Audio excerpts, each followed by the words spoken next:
do Senhor, meus irmãos. Capítulo 1 da segunda carta de Timóteo, versículo de número 1, versículo de número 6, 7 e 8. Capítulo 1.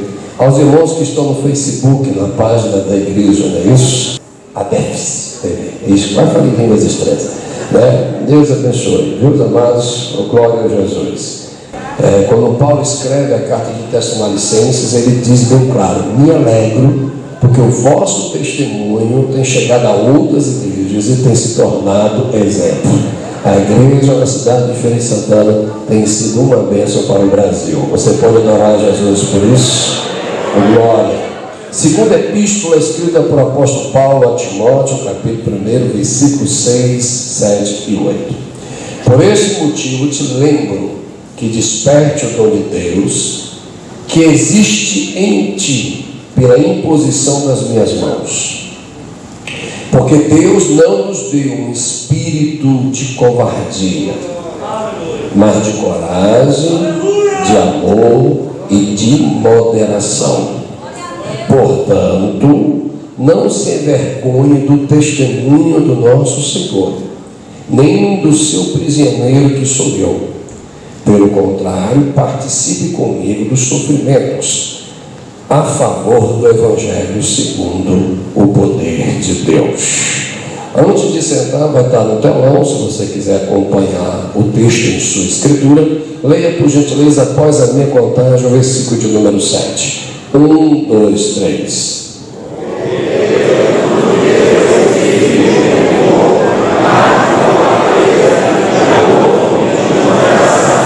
Ok? Pode sentar por gentileza. O texto central dessa conferência, que chegou para mim, que é um congresso de homens, na classificação de presbítero, diáconos e auxiliares, o texto tema chega lá no capítulo de número 2 do segundo livro de Reis, versículo de número 2, o primeiro livro de Reis, nos perdoe. O texto diz que Davi chega para o seu filho Salomão e diz: olha, estou indo embora, estou me despedindo, meu ministério chega aqui. A minha responsabilidade com a minha geração vai até aqui. E agora a responsabilidade é sua. Para isso eu te digo: sê tu homem. E quando nós vamos para a língua do Velho Testamento, e quando ele diz ser homem, ele não está tratando sobre machismo. Ele não está tratando sobre o preconceito do homem para com a mulher ou para com os filhos. Ele está tratando sobre estrutura de liderança e responsabilidade de assumir a responsabilidade que ele chegou. E nesse contexto, Paulo chega para um jovem obreiro, que quando nós chamamos da hermenêutica bíblica, a psicologia do texto, tentando entender a cognição do personagem a qual é referido, ele diz bem claro, no capítulo de número 1, é um estímulo de uma geração para outra geração. Davi dá um estímulo e uma ordem para a geração que vem. E Paulo diz: olhe, pela fé não fingida que tu recebeu de tua avó e de tua mãe, e que de mim aprendeste, eu te digo: desperta o dom de Deus que é em ti, porque tu recebeste por imposição das minhas mãos. Ele quer dizer: o meu apostolado, a minha liderança, transfere para ti a responsabilidade para a próxima geração. E te digo que não dá mais para recuar. Desperta. Não vai vir um anjo, não vai ter pastor, não vai ter amigo. É você que tem que assumir. Eu já coloquei a mão, eu já reconheci, eu profetizei, eu declaro sobre ti o que Deus me revelou acerca da tua geração. E está na hora de assumir essa responsabilidade, porque não recebemos de Deus um espírito, e eu quero parafrasear, está sendo gravado, mas eu vou ter que expressar, de covardia, de falta de caráter, de falta de responsabilidade, de homoafetividade. Nós recebemos hombridade, nós recebemos coragem, caráter, princípio, verdade, comportamento. Cadê essa geração que tem esse espírito aqui?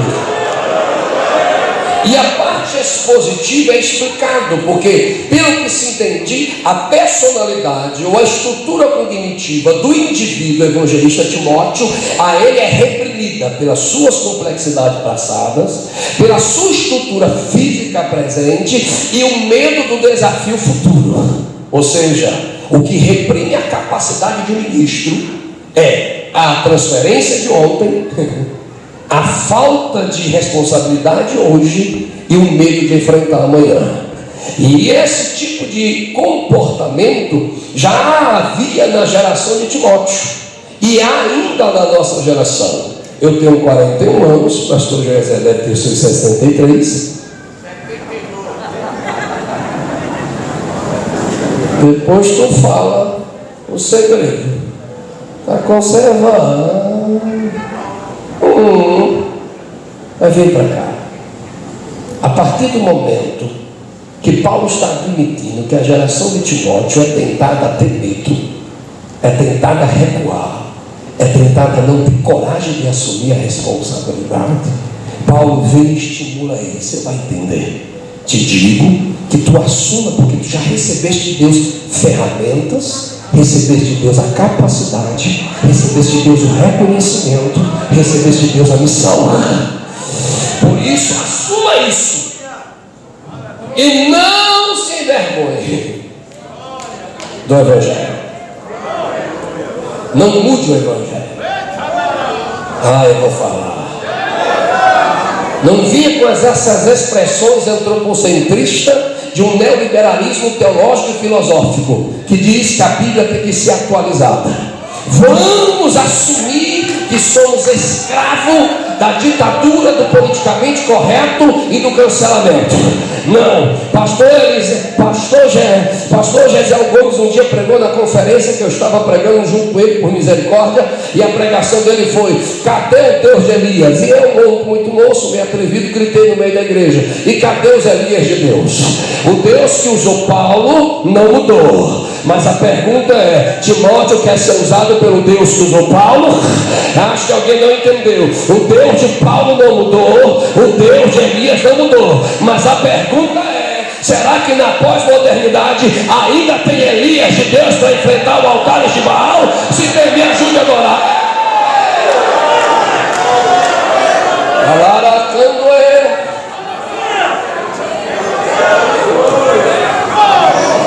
Então, eu quero utilizar a expressão que diz: desperta o dom de Deus em ti, com essa frase interpretativa para o desenvolvimento do raciocínio do sermão.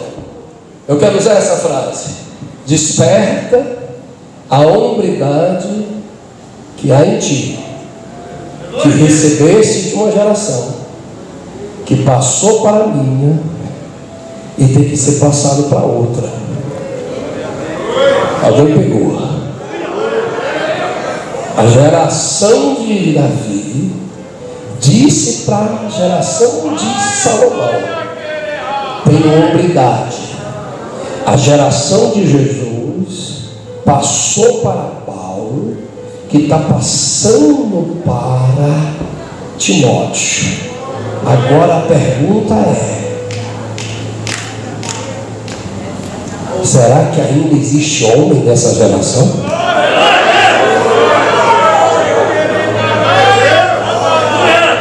Eu não estou dizendo homem de temperamento, eu não estou dizendo homem de briga, eu estou dizendo homem que seja referência.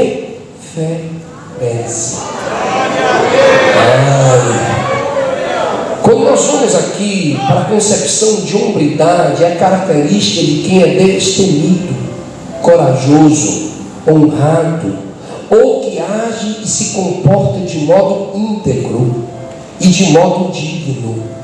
É alguém que assume viver de forma de honra e dignidade. Quem tem a hombridade, ele se refere à aparência máscula, viril, é o líder, é o alfa. É aquele que, quando a flecha vem, ele abre os peitos para proteger a família e diz: eu estou protegendo.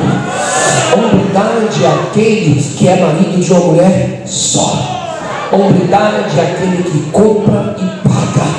Humildade é aquele que não faz reuniões paralelas e é corajoso na ausência.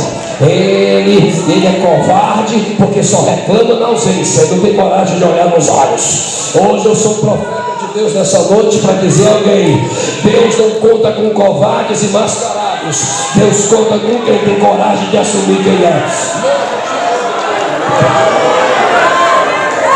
Dê um compressor, por gentileza. Controlado. Obrigado. Será que nessa geração podemos olhar para os nossos filhos e dizer: olhe para mim porque eu sou referência de homem para você? Ah, Jesus, será que os pregadores, coach da teologia triunfalista, que pregam tão bem, que tem uma retórica linda, podem dizer assim: olhem para mim porque eu sou homem? Aí eu vou rasgar o verbo. Porque tem uma geração que está celebrando talentos e não celebra história. Porque, desculpe irmãos, eu fui 19 anos de casado, tenho 41 anos, ainda sou um menino. Mas pastor, eu prego desde os 17. E o pastor Eduardo Sampaio disse para mim, quando eu tinha 18, cooperador de trabalho: não importa como começa, importa como termina. E ele dizia para mim desta forma: se o homem não consegue ser homem em casa, ele não pode ser homem no púlpito. Não entendeu? Se ele não pode apacentar a sua família, ele não tem dignidade para apacentar o rebanho de Deus.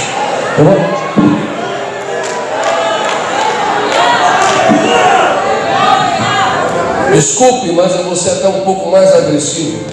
O cara pode pregar, pode estremecer. Na pregação dele ele pode falar sobre vários princípios, mas se ele não está vivendo o que ele prega, é uma máscara. Mas essa geração está celebrando mais homens usados do que homens de Deus. Alguém me caiu a ficha, vou repetir: tem gente que é usado, mas não é homem de Deus, porque não tem caráter. Existe hoje uma patologia comportamental no meio dos ministros, aqui não, graças a Deus, que a gente chama de sociopatia ministerial, aversão à culpa. Ele fala a verdade e vive mentira.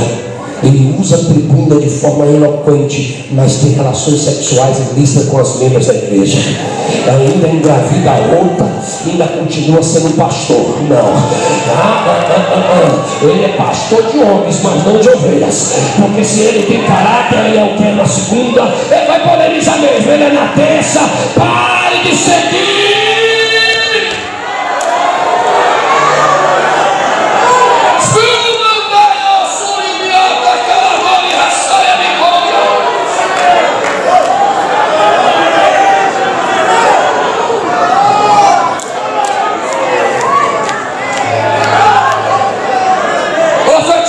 Mas trai a esposa, não é homem.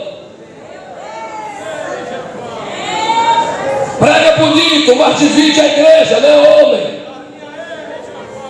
Canta lindo, mas desvia o dinheiro da noiva, não é homem. Não tem estrutura de homem, não tem caráter, é espírito covarde.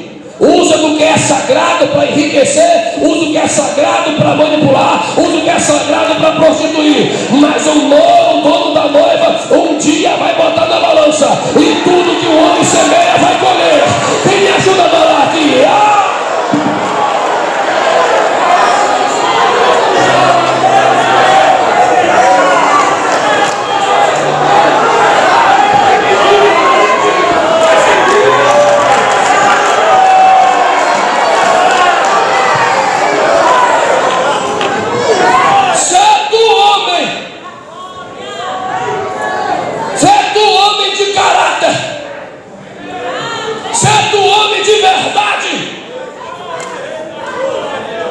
E a gente começa devagarinho. Eu sou meio cearense? Não, eu sou cearense. Só não tem tamanho. Mas papai dizia que vai chegar uma época que os cabos não vão honrar as calças que tem. E uma das coisas que a gente está, eu preciso falar, que não, que os irmãos, graças a Deus, vão no terceiro céu. A gente quer exigir da sociedade que não tenha comportamentos profanos. Não é isso? Mas por que alguns ministérios admitem os comportamentos profanos? Como é que a gente pode corrigir lá fora se a gente não está disciplinando dentro? Como assim, pastor? Quando é um membro comum, disciplina. Mas quando o cabo é famoso, não, vamos trocar para lá. Quando o cabo é aquilo, não, nós vamos fazer. Mas a mesma régua, como dirá no Ceará, que bate em Chico, tem que bater em Antônio, tem que bater em Francisco. Alguém está aqui comigo? Não é possível. Não é possível. Desperta teu caráter.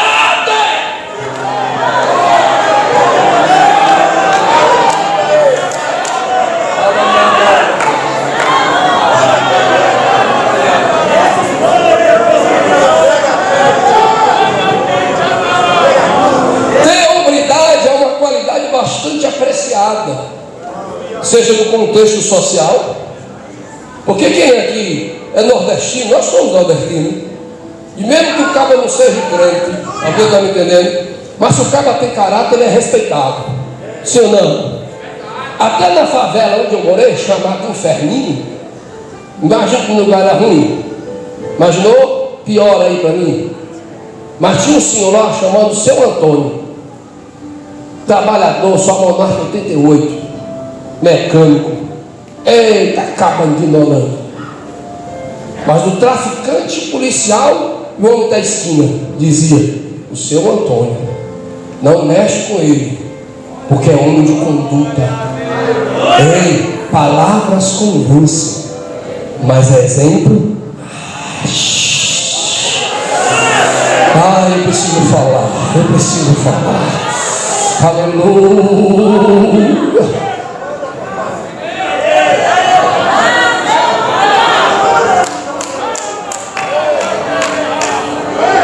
Eu já estou com 40 e nessa pandemia o Senhor levou muitos homens de Deus. E tem algumas regiões do país, meus amados, que nós estamos nos tornando órfãos de referência. Porque os pregadores que estão se levantando, e alguns pregadores que existem, eu não sei se caiu a consciência deles, alguns ministros, que eles são construtores de opinião e influenciam o comportamento, e a vida dele é reflexo na igreja. Aleluia. Chega Josué e diz, Senhor, no capítulo 4 diz: vai abrir o Jordão. E quando abrir, vai ter pedras no meio do Jordão. Pega 12 homens com estrutura da liderança das tribos. Pega as pedras e leva para fazer altar lá no meio. Mas antes de sair, Josué pega outras pedras e coloca no meio do Jordão. Aí o Jordão está aberto. As pedras no arraial todo mundo vai ver. Mas e as pedras dentro do Jordão? Quando vinham as águas, eita, estou sentindo Jesus, as águas vão cobrir as pedras, só vai ver as pedras que estão no meio do arraial. O Espírito do Senhor me toma. Antes de chegar no altar público, tem altar oculto, não entendeu? Antes de ser aprovado pelos homens, busque para ser aprovado pelo Senhor. É no altar secreto que Deus te aprova. Eu vou repetir até alguém reagir. É lá na tua casa, é na tua intimidade, é no tipo de vídeo que você vê, é no tipo de conversa no WhatsApp que você vê, é no seu altar oculto. Amém.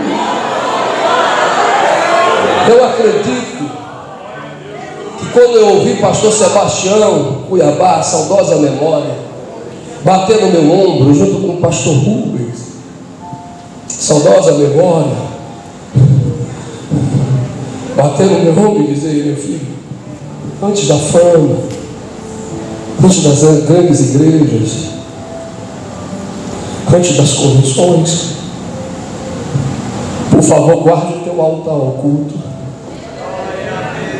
Não quebre, porque eu estou decepcionado com a sua geração, porque eu ajudei muitos da sua geração, e hoje já estão no segundo casamento, terceiro, estão desviados, estão bebendo e continuam pregando.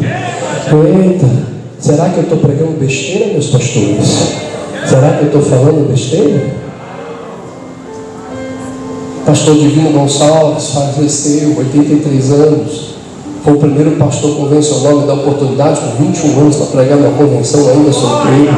Ele bateu no meu peito e disse: meu filho, por favor, não se perca, porque eu ainda quero acreditar na sua geração. Pastor Basto, saudosa memória, dirigindo Santa Ceia com mal de Parkinson, e telefone e microfone balançando. Ele olhou para mim, que era cooperador, junto com outro jovem, e disse: meus filhos, eu conheci muitos pulando assim, gritando assim. Eu quero que vocês continuem pulando assim, gritando assim, mas permaneçam no caráter.